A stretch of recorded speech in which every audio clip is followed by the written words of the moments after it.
Shewe mosli amo yite, oh mosli amo yite.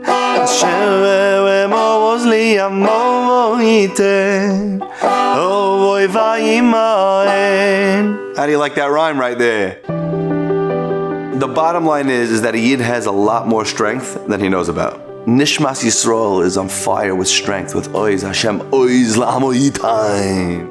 A lot of times we're miyayish on ourselves, we give up on ourselves. Listen, we base things off statistics. So I failed this many times. Tachlis is that we have koiches and we got to tap into those koiches and b'tachbulos tasam al-chama and we're going to make it happen.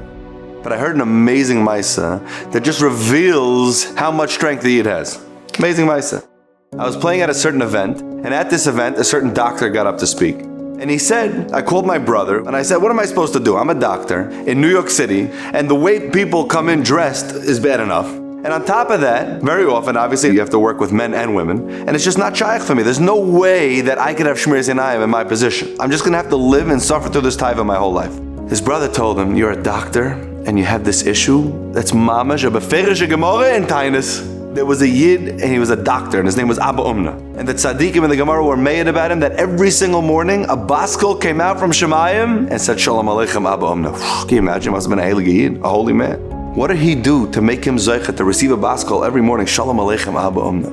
So the Gemara says, in one of the reasons, that he had a unique technique in his office. If he ever had to work or operate on a woman, he had a special gown that the gown could open up in different areas, and only the area that he had to operate on was the part that he opened. So he would always protect his eyes from ever having to look at things he shouldn't look at. Can you imagine if a Yid holds back? The Eibusha says, Shalom Aleichem Reb Yid. So this doctor, he heard the Gemara and he's like, wow, that's literally my story. Maybe I should do that. And he looked online and he ordered a bunch of gowns. And at first he was hesitant. Should I order the gown? Should I not order the gowns? Is it weird? I'm going to be the only doctor in his practice that does this. Is it strange? It's going to be a big cost. He looked up all the details. It's going to be a nice expense on the company. But Lamaisa, he decided to have a soiris. This is what Hashem wants. He's ordering the gowns. He clicks buy and then he opens up his email to check that he got a receipt for what he's ordering.